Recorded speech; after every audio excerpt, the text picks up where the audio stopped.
as Donald Trump is getting absolutely buried in his dark past, as emails reveal just how close Epstein was to his first administration, and, apparently, the administration was taking a trip to Epstein Island. That's what Epstein was telling people like Bill Gates and others. Now Donald Trump's like, we gotta go to war. Time for some wag the dog action, and we're going to go to war with Iran right now to try to distract from the Epstein files.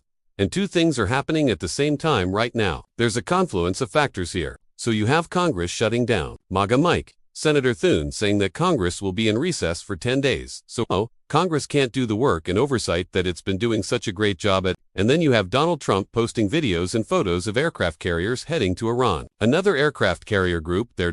And what we're hearing is that the Trump regime, it's not just planning surgical strikes, but the plan would be a multi-month war in Iran, according to some of the latest reports right there. And this is obviously, like we're not stupid. They're going to now recklessly and maliciously get Americans killed potentially and put Americans into war to cover up the Epstein files.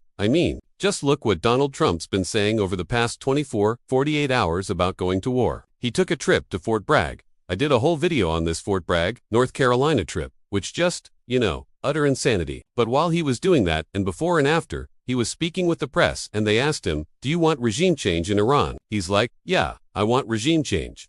By the way, you promised the Iranian protesters like last month, almost 2 months ago at this point, that if the Ayatollah killed any protesters, you had their back right away. And you didn't even have the aircraft carrier groups then. Thousands, tens of thousands, potentially 20,000+ Iranians were killed based on what Trump did. This was any other president, it would be described as one of the biggest betrayals ever. But that's what we're calling it here on the Midas Touch Network. Donald Trump talks about regime change in Iran as more of these emails and the Trump redactions of the Epstein files are being exposed. They've already started asking him, do you want regime change in Iran? He said, well, it seems like that would be the best thing that could happen. For 47 years, they've been talking and talking and talking. In the meantime, we've lost a lot of lives. While they talk, legs blown off, arms blown off, faces blown off. It's been going on for a long time. So let's see what happens. In the meantime, we have tremendous power that has arrived. In additional power, as you know, another carrier is going out. And then he's asked, well, what can Iran do to avoid an attack? He's like, I don't know. Make a deal with me. Make a deal with me. Make a deal with you over what? Didn't you say that the nuclear arsenal was totally obliterated? But he's like, they can make a deal with me.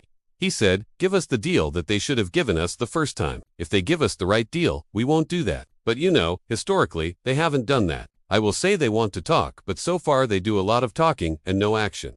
Okay, well, Donald, what's your plan then? Okay, normally, when people go to war, even wars that the US shouldn't get into, they at least give some sort of plan, like who do you want to lead next? What's your vision? If you do regime change, who's the next regime? What do you want to tell the American people about this, Donald? And to me, this is one of the biggest tells that this is just a cover-up for the Epstein files. He's like, there are people, I'm not going to tell you who it is, but there are people who can do it. He said, so we'll see how it works out. If we could get it settled for once and for all, that'll be good. When asked who do you want to take over, who would you want to take over? He responds, I don't want to talk about that.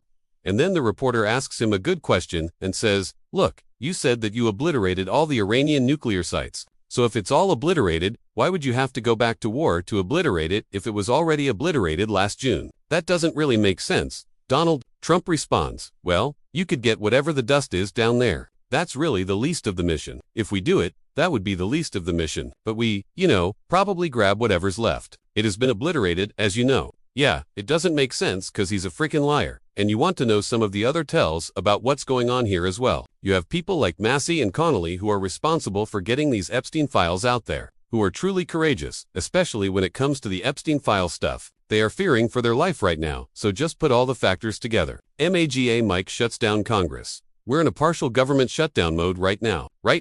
Yet again, déjà vu. Donald Trump then says we're about to get into a war with Iran. I think any moment now that the strikes in Iran could be taking place. Trump starts sending photos of aircraft carrier groups and you have MAGA Republic. MAGA anymore Republican, Thomas Massey writes, I'm not suicidal. I eat healthy food. The brakes on my car and truck are in good shape. I practice good trigger discipline and never point a gun at anyone, including myself. There are no deep pools of water on my farm, and I am a pretty good swimmer. That's where we're at, and then you get posts like this from Donald Trump.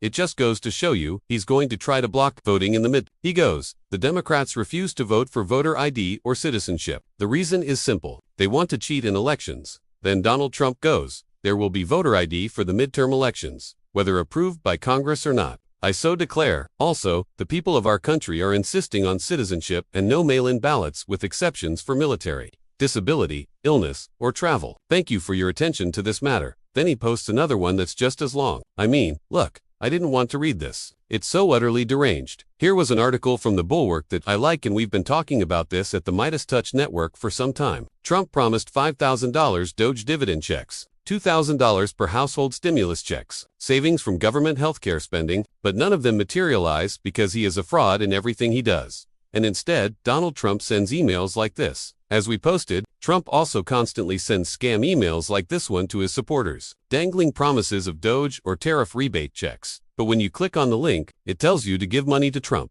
If you want the Doge rebate check, you need to pay Trump.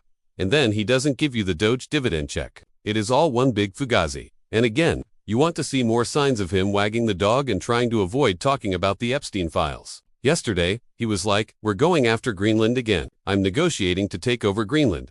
Okay? Every time he says that, it's like, we get it. You don't want us to talk about the Epstein files that you appear 38,000 times on the unredacted files, 1,000,000 times in the redacted files.